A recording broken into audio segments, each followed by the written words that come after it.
एक माता ने एक पत्र लिखा है,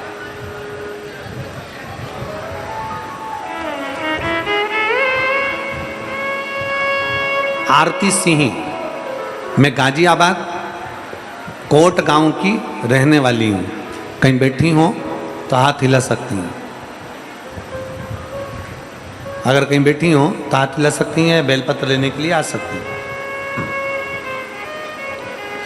मेरा नाम आरती सिंह है, मैं गाजियाबाद कोट गांव की रहने वाली हूं। मैं बाबा का क्या वर्णन करूं गुरुदेव। 3 साल पहले बाबा की कृपा से कथा से जुड़ी हूं, संतान नहीं थी। 17 साल हो गए थे, मेरे यहाँ औलाद नहीं थी। और 17 साल तक जब मेरे घर में औलाद नहीं हुई, आज से 2.5 वर्ष पहले मेरे बाबा ने ऐसी कृपा कर दी गुरुदेव।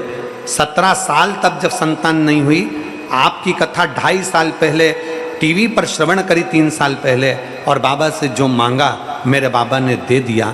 2.5 वर्ष हो गए, 17 साल पहले 17 वर्ष हो गए थे मेरी शादी को, संतान नहीं थी, और मेरे घर में बाबा की कृपा से एक बेटे ने जन्म लिया 17 साल बाद। बेटा मेरा 2.5 वर्ष का हो गया गुरुदेव। मैं एक बात और कहना चाहती हूँ गुरुदेव, आप कहते हो कि पंडाल में बैठकर कथा सुनो। मैं अपने 2.5 साल के बेटे को लेकर पंडाल में हापुड़ की इस भूमि पर आई, और गुरुदेव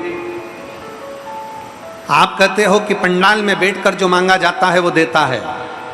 मैंने इस पंडाल में बैठकर बाबा से प्रार्थना करी। बाबा ने मुझे पुत्र तो 17 साल बाद दिया। एक हमारा 25 वर्ष का एक जमीन का केस चल रहा था, जो अदालत में निर्णय नहीं आ पा रहा था। हम बड़े परेशान हो गए थे 25 साल से।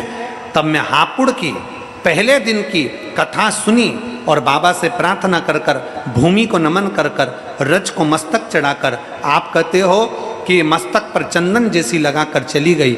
और बाबा को मैं क्या वर्णन करूं गुरुदेव।